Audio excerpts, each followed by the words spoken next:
Assalamualaikum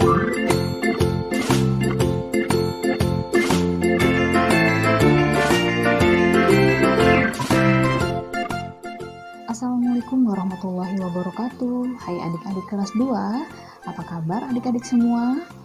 Semoga sehat-sehat selalu ya. Gimana adik-adik, masih semangat ya belajarnya? Ya, kali ini kakak akan membahas pelajaran tematik kelas 2, yaitu tema 4, subtema 2, pembelajaran noun. Ayo membaca, bacalah teks berikut dengan lafal dan intonasi yang tepat. Sekolah Adiwiyata. Sekolah Adiwiyata merupakan salah satu contoh lingkungan sekolah yang bersih. Untuk menjadi sekolah Adiwiyata, sekolah harus bersih. Tidak hanya itu, sekolah juga harus rapi dan indah. Oleh sebab itu, pekarangan sekolah harus dikelola dengan baik. Sekolah Adiwiyata tempat yang nyaman untuk belajar. Di halaman sekolah biasanya terdapat taman yang indah. Ada juga pohon yang rindang untuk berteduh dan belajar. Di setiap tempat disediakan tempat sampah. Hal ini bertujuan agar siswa tidak membuang sampah sembarangan. Di sekitar sekolah juga dipasang slogan. Slogan itu berisi imbauan agar siswa hidup bersih dan sehat. Semua sekolah ingin menjadi sekolah Adiwiyata. Informasi apa yang kamu peroleh dari isi teks di atas? Informasi tentang sekolah Adiwiyata yang merupakan tempat yang nyaman untuk belajar. Ya, selanjutnya ayo mengamati. Amatilah gambar di bawah dengan teliti. Apa isi gambar di samping? Bagaimana lingkungan sekolahmu? Ya, isi gambar di samping yaitu menunjukkan lingkungan sekolah yang bersih, rapi, dan indah. Ya, lalu bagaimana dengan keadaan lingkungan sekolah adik-adik di rumah? Ya, bisa adik-adik jelaskan sendiri di sini, bisa adik-adik tuliskan ya. Ya, selanjutnya ayo menulis. Amati pekarangan sekolahmu. Apa saja yang kamu lakukan agar pekarangan sekolahmu bersih? Tuliskan hasil pengamatanmu pada kolom berikut. Ya, di sini kakak contohkan ya adik-adik. Cara menjaga pekarangan sekolah agar tetap bersih. Pekarangan sekolah yang bersih dapat menciptakan kenyamanan. Maka seluruh warga sekolah harus bekerja sama menjaga kebersihan pekarangan sekolah. Caranya dengan membuang sampah pada tempatnya, tidak merusak atau menginjak rumput dan tanaman di pekarangan sekolah, serta merawat tanaman agar tumbuh subur dan indah. Ya, selanjutnya ayo berdiskusi. Semua warga sekolah bertanggung jawab menjaga kebersihan sekolah. Semua warga sekolah harus menunjukkan sikap hidup dalam kebersamaan. Hidup dalam kebersamaan merupakan wujud dari persatuan. Hidup dalam kebersamaan banyak manfaatnya. Sebaliknya, tidak hidup dalam kebersamaan juga ada akibat buruknya. Coba diskusikan dengan temanmu, apakah manfaat hidup dalam kebersamaan di sekolah? Ya, tentu saja banyak sekali ya adik-adik. Apa akibatnya jika tidak hidup kebersamaan di sekolah? Akibatnya juga akan banyak sekali jika tidak ada hidup kebersamaan di sekolah.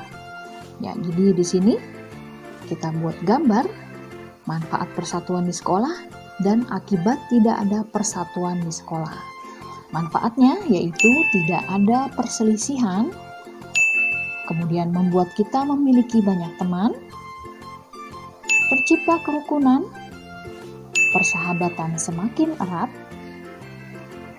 selalu kompak dalam setiap kegiatan.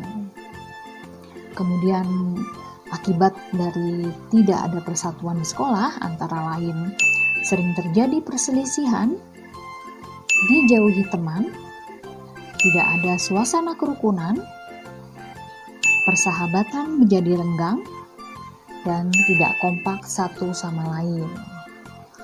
Masih banyak lagi ya adik-adik yang bisa adik-adik tuliskan di sini manfaat dan akibat tidak ada persatuan di sekolah.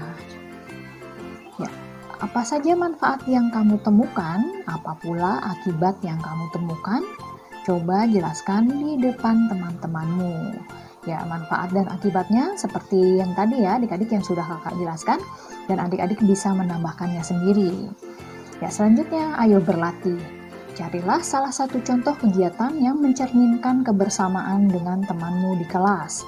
Kemudian peragakan kegiatan tersebut. Ya, di sini Dayu dan Edo ya sedang berbicara ketika bergotong royong kami mengangkat meja bersama. Ya, kakak tambahkan di sini contoh kegiatan yang mencerminkan kebersamaan dengan teman di sekolah, yaitu bisa juga belajar menari bersama dan belajar kelompok. Dan masih banyak lagi ya adik-adik contoh-contoh kegiatan yang mencerminkan kebersamaan dengan teman-teman di kelas. Ya, selanjutnya ayo mengamati. Amati meja yang diangkat Dayu dan Edo. Bagaimana bentuk permukaan meja? Ya, jadi bentuk permukaan meja yang diangkat Dayu dan Edo adalah persegi. Kemudian perhatikan bentuk gambar selanjutnya. Ya, pada gambar ini terdapat bentuk permukaan meja. Bentuk permukaan mejanya adalah persegi panjang. Persegi panjang dapat dibentuk menjadi pola tertentu. Persegi panjang membentuk pola dengan bangun datar yang lain. Perhatikan gambar berikut dengan teliti. Ya, gambar yang pertama di sini adalah pola persegi panjang segi 5. Gambarannya yaitu persegi panjang segi 5, persegi panjang segi 5, persegi panjang segi 5, persegi panjang segi 5. Gambar yang kedua yaitu pola persegi panjang segi 5. Dapat digambarkan sebagai berikut, yaitu persegi panjang segi 5, persegi panjang segi 5, persegi panjang segi 5. Kemudian gambar pola yang ketiga yaitu pola persegi panjang segi 5. Gambarannya yaitu persegi panjang segi 5 segi 5, persegi panjang segi 5 segi 5, persegi panjang segi 5 segi 5. Ayo berlatih, tentukan bentuk bangun datar selanjutnya sesuai dengan pola-pola berikut. Nomor 1, amati gambarnya. Apakah polanya? Ya, polanya adalah pola persegi segi 5 segi 6. Gambarannya yaitu persegi segi 5 segi 6, persegi segi 5 segi 6, persegi segi 5 segi 6. Ya, yang kedua, kita amati lagi gambarnya. Apakah polanya? Polanya yaitu pola segi 5 segi 6, segi 6 persegi.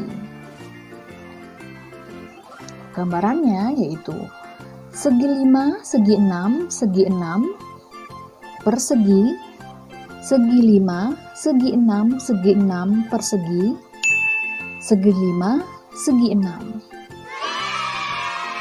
Kemudian gambar pola yang ketiga, kita amati gambarnya. Apakah polanya? Polanya yaitu pola trapesium jajar genjang, jajar genjang, jajar genjang. Gambarannya yaitu trapesium jajar genjang, jajar genjang, jajar genjang, trapesium jajar genjang, jajar genjang, jajar genjang. Yang keempat, amati lagi gambarnya. Pola apakah yang terdapat pada gambar? Yaitu pola trapesium segi 6 persegi segi 5. Gambarannya yaitu trapesium segi 6 persegi segi 5, trapesium segi 6 persegi segi 5, trapesium segi 6 persegi segi 5. Kemudian yang kelima, kita amati lagi gambarnya ya adik-adik. Apakah polanya? Polanya yaitu pola lingkaran persegi trapesium segi 6 segi 5. Ya, gambarannya yaitu lingkaran, persegi, trapesium, segi 6, segi 5, lingkaran, persegi, trapesium, segi 6, segi 5. Ya, sampai di sini sudah paham ya adik-adik? Sampai di sini saja pembahasan kakak pada pembelajaran kali ini. Terima kasih sudah menonton. Mohon maaf bila ada kesalahan kakak dalam menyampaikan pembahasan. Sampai jumpa di pembahasan berikutnya. Wassalamualaikum warahmatullahi wabarakatuh.